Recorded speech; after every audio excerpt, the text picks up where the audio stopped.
Mr. Oakes, you're going to your first Unbound this year, right?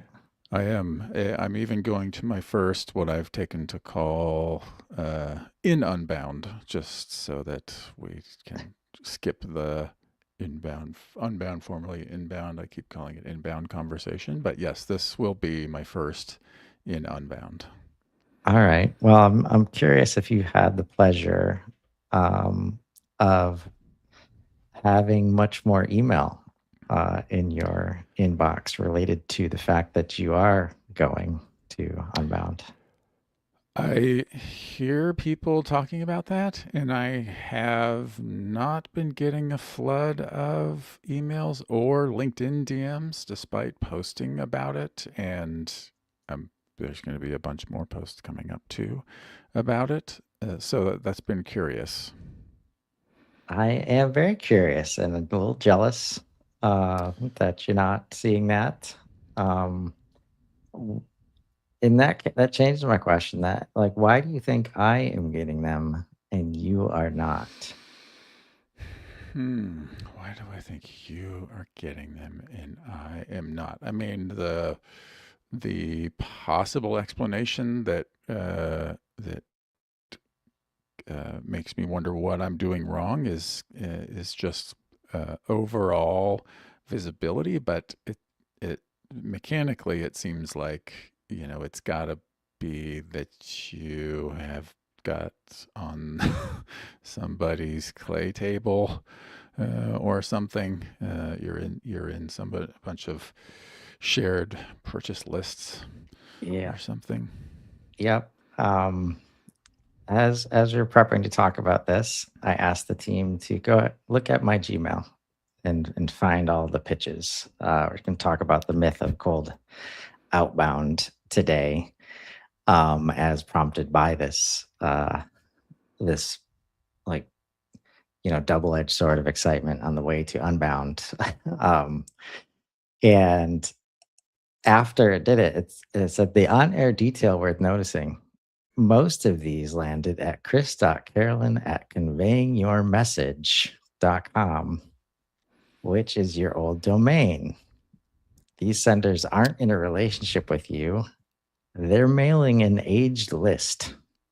Yes. Uh, and of course, that's the leads trap making our argument for us. But yeah, purchase lists often the reason, and it's um, let's let's go here first, since we're gonna dig into the myths of this quote unquote gotta do it for the numbers, blah blah blah. All of the reasons people come up with. If somebody Yes. says to you, "This is our we've been doing this for years. We go to an event, and sometimes the whole reason to invest thousands of dollars into being with a booth at an event is to get that registration list, not even attendee list, like registration list, so that we can email it. And the challenge is when they come back and say, after we say, yeah, maybe not the best use of any time, capital, energy, uh, but man, we got a deal from that list. We got a deal from that outbound send. So why would we stop doing that? Right. Yeah. How many meetings did we book at that conference? Oh, we booked 200 meetings or whatever. If you're lucky, your is like how much revenue in the pipeline did it generate or influence? But yeah, it's usually uh, activity, pure volume of activity is the first gate that an organization looks at in those scenarios. And so the next thing that comes up when we're trying to make the case for any other number of activities that could be done, it's like, well, yeah, it's super cheap. Like the cost to benefit ratio is so good. It feels like we have to do it. Like, why wouldn't we do it? Yes. Um, yeah, the incremental cost of emailing 50,000 people over emailing 500 people is there are incremental costs there, but they are so hidden or so downstream, right? That just seems like, well, the math works out. If we get one more opportunity out of that, 49,500 emails, then, we did good work today. That's rough. It is. Are there any kind, have this being your first Unbound, like, is there any way to send you an email from somebody that has not met you before, that even if you're like the picture perfect ICP, that they could get a meeting booked? Like, what would have to be true for you to see an email from somebody you don't know and say, yes, I want to book a meeting with you at? If it's somebody that I don't know and I'm not familiar with the company, then uh, the email. This is an area where if you are doing outbound email, maybe the tips and tricks are not super accurate, but the overall sentiment of like, look, the email needs to be targeted like a bolt of lightning at me. If it's just like, hey, we do solutions, like I'm just gonna, my Gmail shortcut finger that will just take over, mark as read, archive. But if somebody has a well-targeted email and it is relevant to me, I'm not going to reply, but I might put that in the back of my brain as like, I'll Google this, I'll look them up on LinkedIn or similar, and if it doesn't seem like this is just,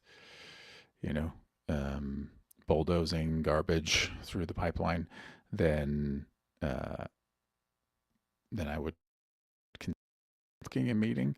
But probably more than anything, I would, if they made a positive enough impression of like being well aligned, being a like really interesting solution, even if it's not a perfect fit, either keeping an eye out for any badges with that logo on it, just to like ask them what's going on, or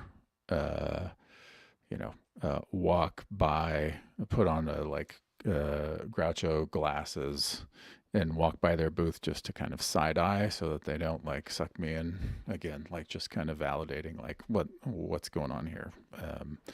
I'm not going to Unbound to sell or buy anything, so I'm sure maybe it's a big world. Maybe there would be a booth there that I'm totally unaware of, that I would be completely enamored with their solution and their company. But the best case scenario would be like if it's perfect and the opportunity presents itself, then I would probably talk to somebody. All the people that I want to get time with or would book a meeting with at Unbound are people I already know by name, if not in person, right? And I can I have that list in my head, and my pre-Unbound task list is like, put that list into a note so that you can make sure that you try to find everybody that you want to talk to. So yeah, I think that is how, if I got some of these email floods, I would approach it. But I don't think there's a lot of those out there. Right. And it's like almost impossible if you choose to start with a list. Like, and I think that's the part that's so challenging for me to like kind of like just wrestle from anybody's hands. Like, it's so easy to send to any number of thousands and get one hit that on paper, like the ROI, the dollar, like makes sense. right? Like we did this thing and it returned in a multi-thousand-dollar Right. like deal that we closed. Um, so I get it. But the kind of safety blanket and like what else could you be doing? Like, because I think it sneaks up on you. One, there's a bunch of unforeseen consequences that we're not going to dig into. I mean, Yeah. unforeseen, I should say like hard to measure consequences like email deliverability and people just not liking your brand anymore, or that being the first introduction to the brand. And even if you're going to be able to help them, they no longer want anything to do with you. Um, Lots of stuff like that. Um, but the like, I want to give you some examples from my email. And that'll give us some opportunities to talk through what's possible.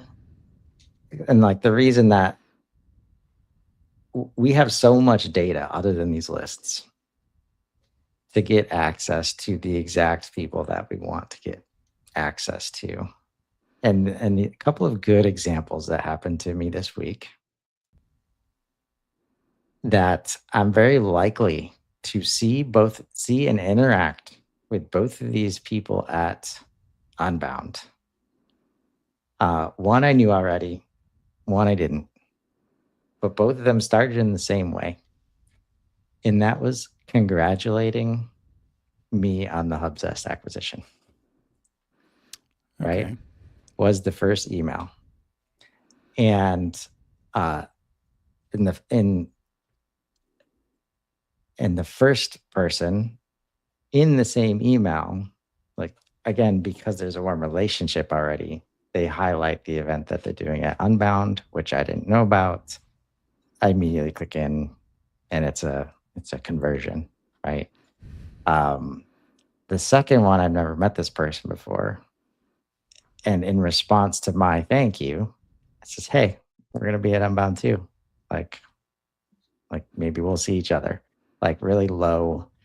And it's an app partner, right? So basically the opposite, or what I would consider to be in line with the culture of the event, like really understanding the folks who are going to be attending Unbound.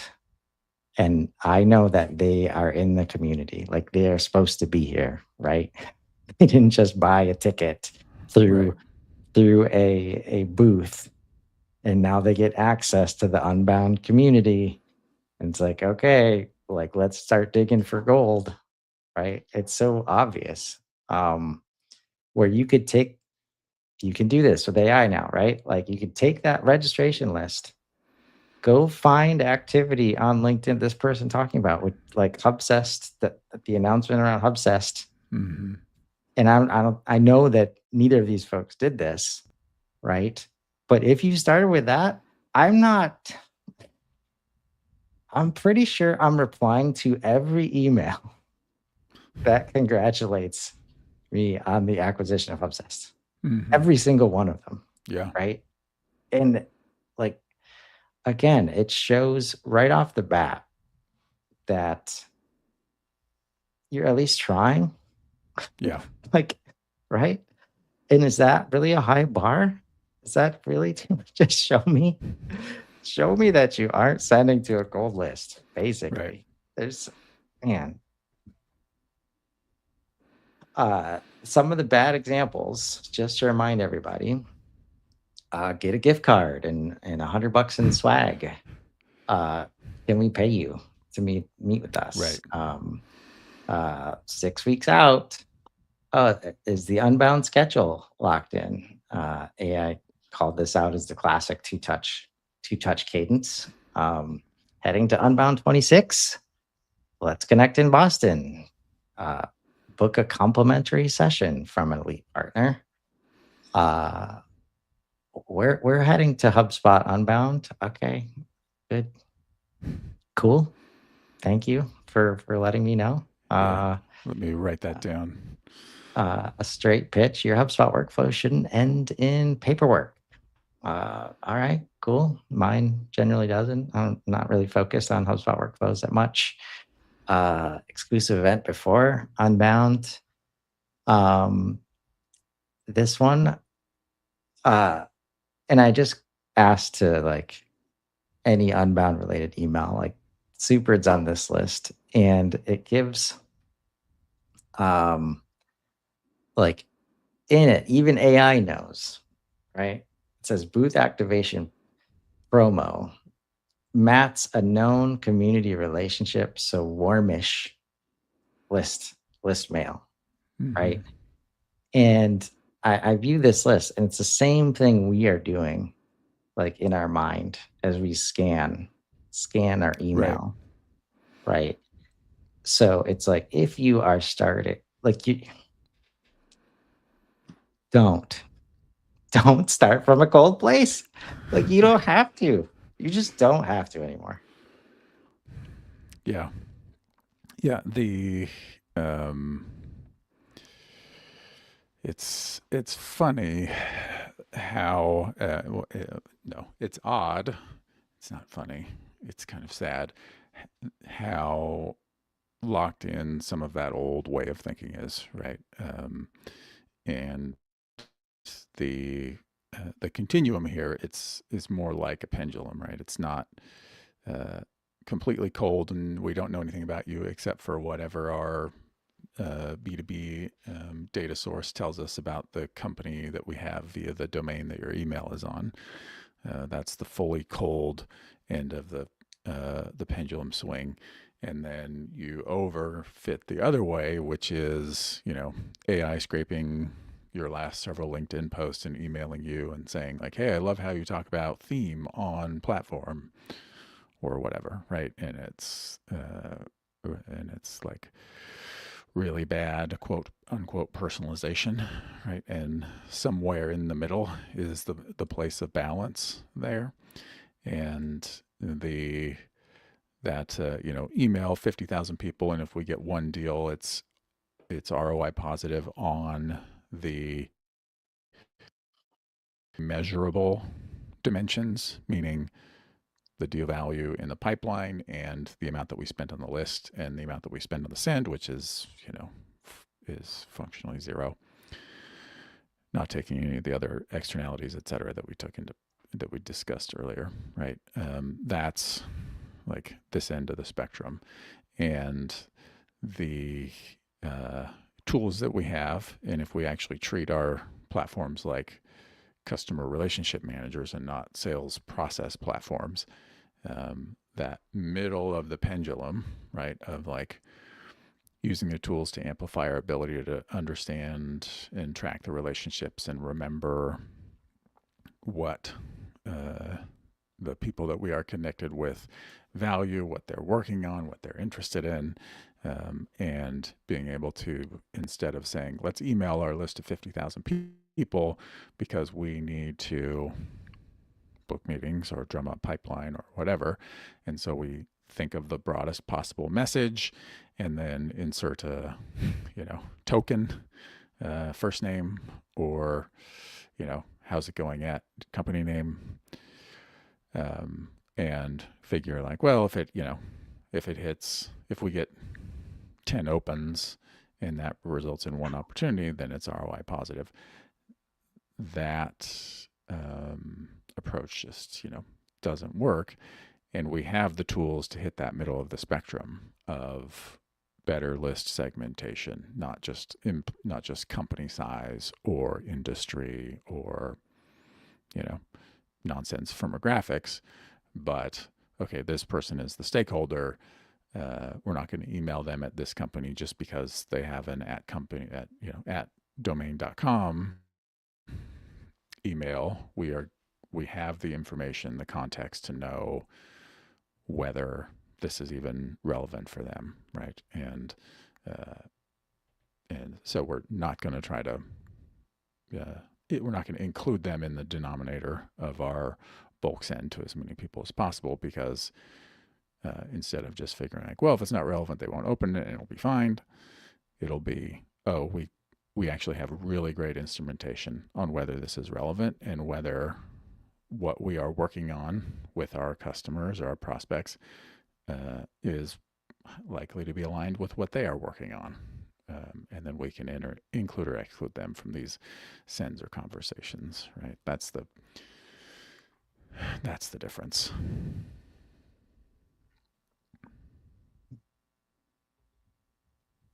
Oh man. Um, so where do you start? Somebody that um say they're a believer already, or maybe there's a new marketing leader coming into an org hired for the sole purpose of transforming from old way to new way. Everybody knows nobody's ever felt good about doing it this way, but they've got this huge list, right? That they know valuable people are on it. How do you help them start to leverage it in a way that can be explained to others in the org, uh, and um, and is it as simple as just do things in a better way? Like, if that's the goal. Yeah, I mean, I think that question is so contextual that like what plays you are going to run are going to depend a lot on the political environment of trying to make that change within the company is going to be a major factor. But the way that I would approach something like that, broadly speaking, um, is grab the quote successful metrics from the last time you did it, and instead of if you want to like exceed those metrics, first of all, these approaches aren't linear, right? Like you don't generate twice as many opportunities by sending twice as many email addresses. But we use the example of like a 50,000 um, email list producing one closed one opportunity, right? So take those numbers. How many actual engagements did you have from that send, or actual meetings that you logged as meetings, whatever that means, in your CRM from that last conference, and how many deals were influenced, how much revenue was produced. Don't just run the process of massive outbound emails and then badge scanning at the booth and trying to catch the eye of everybody who walks by. Work backwards from your goals of one generated opportunity and however much revenue, um, and do the highly targeted, highly relevant, high leverage, uh, modern, let's call it, approach to that, right? So instead of system, meaning email delivery and the spam filtering and the archive, Gmail finger memory, handle the filtering of your list. That whether if you need, HubSpot's built-in enrichment, if you need an enrichment tool, if you want to filter and target, like, who do we really want to talk to about this list, and use Claude or use tools that connect to LinkedIn to perform like actual scaled research, and instead of sending the 50,000, figure out like who are the best aligned 1,000 people on that list to start with. And instead of trying to play the numbers game, play the focus game.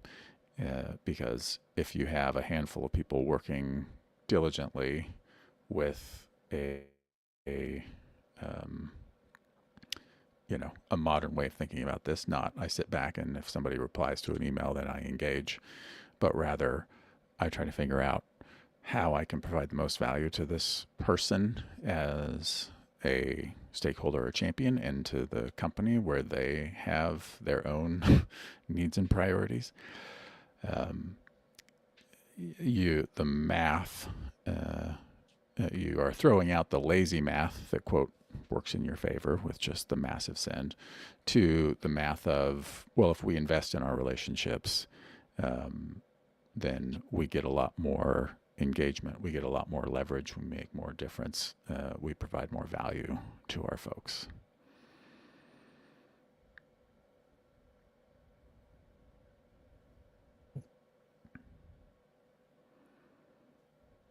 I wish it wasn't this challenging. It should be so obvious. Yet it's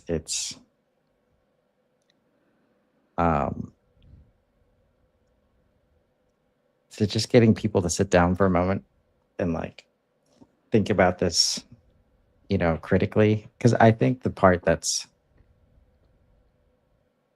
I often say things like, if you took 25% of the energy that you're using on email marketing and put it towards spending time on LinkedIn or finding out where your audience is or creating this focus, right? Like 10x, like the value that you would create with that specific time or effort. And I think what is easy to miss, and this has always been something that's hard to accept about a trade show schedule, is the way that it gets prioritized and starts to just drive a bunch of immeasurable time and effort, because that list feels easy until we start creating scores based on what's happening on that list, aligning communication between two teams. Like, oh, did you meet with this person? Are we not supposed to send the email anymore? Or else we're going to piss off sales. All the work required to make sure that doesn't happen. Or then, like, heaven forbid, now we can't use the value that was created in any form by that email, because it doesn't allow, like, there's so many things so many workflows, scores, properties, like all of these things that get built out from a RevOps perspective. That is a bunch of time and tech debt. And so I think, have you ever had, maybe some success that you've had in terms of talking people off of this ledge, or maybe they still choose to do it, but they understand like the actual effort that goes into it? Am I just grasping at straws here? No, the one area that I will say before I address that is I do wish that people could reallocate, fractional 25% of the effort that they use for some of these, like, function plays or workflows. And I guess I should clarify that just because an email is cold doesn't mean that that's not what I am arguing, like, is a dead practice, right? Like, it's the other side, the, like, spam your TAM, just send a million emails, don't think about it, and just hope for the best. That's the side that is that I think is dead/dying. Is, I think companies don't actually put all that much effort into it. And that's part of the problem and part of the, like, recognition of the problem, right? So, like, it's like, oh, we spend an hour a month, like, sending out these generic emails, and either AI writes them without enough context, or, a junior copywriter or an intern or somebody off Upwork or something writes them for us. And so, like, yeah, that's great. Send it out and we'll see how it goes, right? If a company is putting a high degree of effort into that activity, they probably actually are paying attention to the outcomes and hopefully noticing in the numbers that it as a lagging indicator, right? Like, if you're sending those unbound emails. I'm sure after the conference I'm going to get a bunch because I will be on the attendee list. But we'll notice like the lagging indicators of the numbers are like not producing like they used to, and not producing what they want or hope or have budgeted for. So I think that yeah, I wonder if reallocation of it's too small a number already to reallocate some of, right, is my concern. But in my experience, like having these, I've had the versions of this conversation from multiple different angles, trying over the years, trying to figure out like what helps people understand it, right? Because if you have at the higher level of a sales and marketing org, like, look, you've got a number, and that number that you have to hit to either, to achieve your maximum comp plan. That number has a pie graph, and it's where that number comes from, right? So whether it's revenue or it's marketing qualified leads or it's total pipeline contribution, whatever, your spreadsheet says, we've got to hit whatever. We've got to hit 50,000 marketing qualified leads this year. And 25% of those are going to come from conferences. 30% are going to come from paid, 15% are come from organic, 25% are going to come from partnerships. The rest are going to come from whatever, something else. I wasn't keeping track of the percentages as I go. So to say like, look, your conference pie in this argument, we still need to hit that number. And this is why I said like work from those targets backwards. And so like, let's figure out the best way to do it, given the reality on the ground now, which is very different than it was last year and 2 years ago and 3 years ago and 5 years ago. The way for that, like every conversation is within that context, right? Like if you're trying to argue for, why would you email people when 45,000 of them don't care? And it's like, which is back to the like, well, I don't know which 45,000 you do, but like that just sounds like it's going to kick a leg out from under the table of their pie graph, to mix metaphors here. So you've got to, there's two ways to do it. Number one, figure out how big that slice of the pie graph is, and make sure that by doing it better, you can still hit it. Or the purely emotional, let's call it, connection of seeing the failures, which can be, they see in their own inbox of like, oh, I went to this conference and I got 250 emails and I don't care about any of these, right? And be able to say like, oh, interesting, but we are going to email everybody, at IndustryCon 26. Maybe we should learn from that. Or being able to pull up individuals that were sent to in the CRM and say, here's somebody from that list, and here's the data that we know, and like, let's look at the activity history of this person. And you, of course, are choosing records that demonstrate the success or failure of these metrics, right? So like, we emailed this person 14 times, and they are, the company is clearly not a fit, or they're no longer with the company, or they unsubscribed and after the first one, or bounced after the first one, and yet we still kept them on the list, and we're still using them in our we're not sending after that in that specific scenario, but we are still saying like, oh, look at all of the activity that we are driving, and saying like, is this what we want our team to be spending time on, like noise and nonsense like this, or like what in some of the bulk scenarios that I've come in and looked at post facto, it's often like um, you're trying to influence and show the slice of that trade show pie, and the meetings that you booked are ones that you already had leads open in the CRM for, or they were already on your ABM target list, and so on, which means that conference was successful.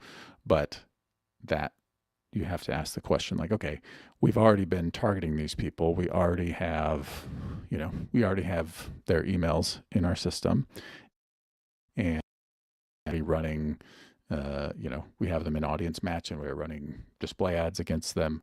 We are, trying to chase them on social, etc. Right? Like, we're running sales plays.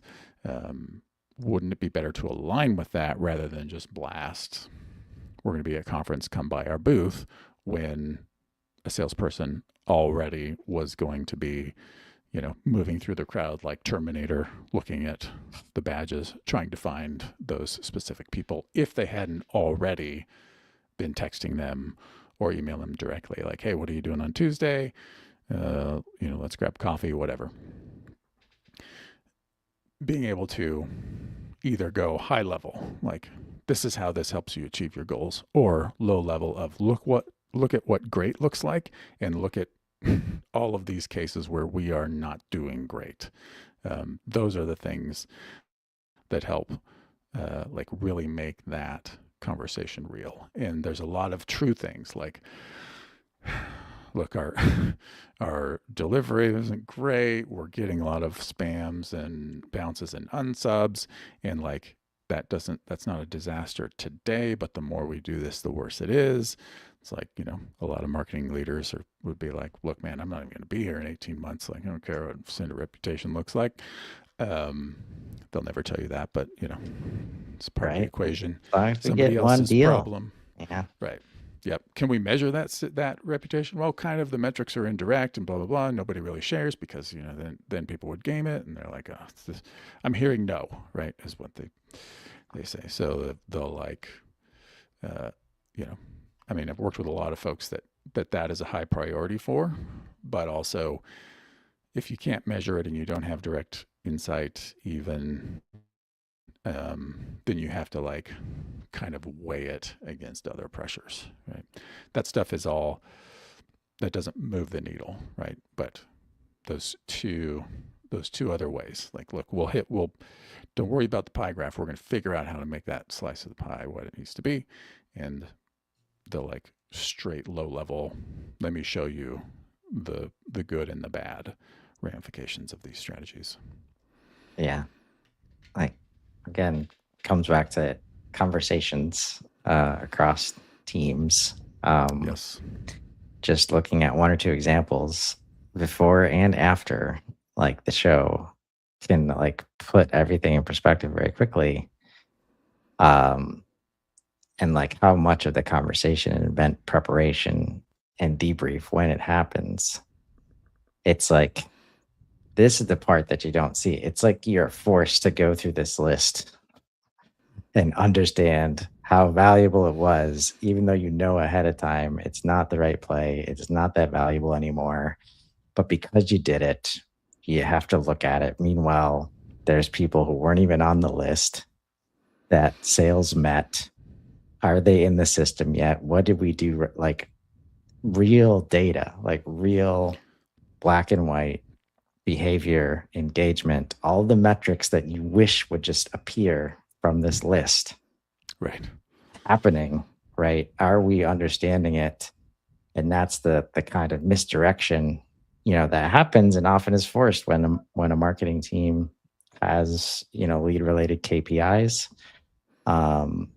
This is often a shortcut. Like, all of the shortcuts lead to traps, I think, is what I'm saying here. Yeah. Right. I think that's true. So what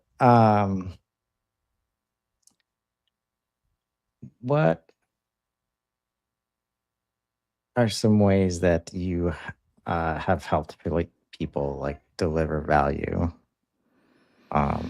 maybe to folks that would be considered cold? Um, I mean, the plays that I sketched at a high level are some of those examples. I'm trying to think of like a highly targeted one that would resonate in this context. I mean, the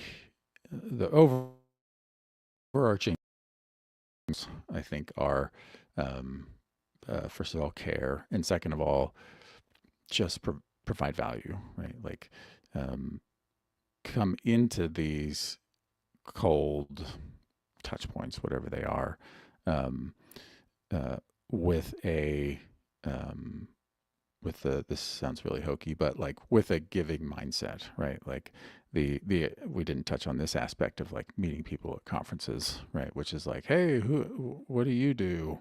Well, oh, that's great. Let me tell you a little bit about what I'm doing, and then it's like, oh, here comes a pitch, right? And like, look, man, I'm just trying to grab a coffee here, and it's watered down coffee, and I've been waiting in line for 10 minutes. Like, I'm not gonna, you know, yeah, go ahead and finish, but that's fine. I'm not interested. Um, versus like, yeah, like helping people, giving away knowledge, recognizing that that a cold touch point is, despite what Glenn Ross says, is not an opportunity to always be closing, right? You've got to respect where somebody is both in their journey and in their day at a conference, and that over indexing on the one time, that one year where you said, I offer solutions, and they were like, oh, actually, I'm here meeting with your competitor. Tell me about that. And then you close them. And then, you're never going to reproduce that. Lightning doesn't strike twice, as they say. So it's coming at it from that perspective, right? Don't get distracted by those things. If it's cold email, right? Like, can you do that without booking the meeting, right? Or that being your immediate next action? Just give them something useful, whether it's a different way of thinking about their challenges.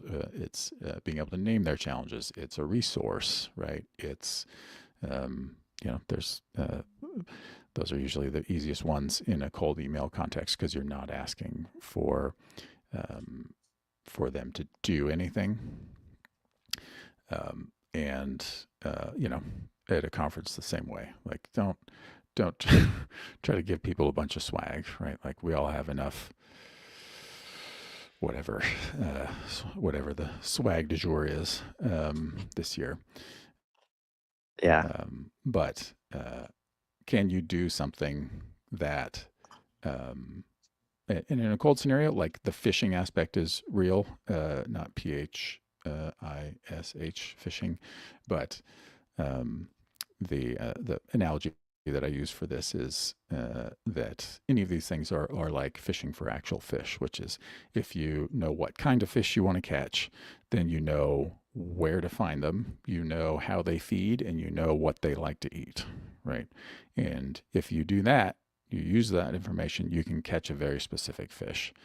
If you don't care, then you can go to any old puddle with any old fishing technique and bait, and maybe you'll catch a fish, maybe you won't, right?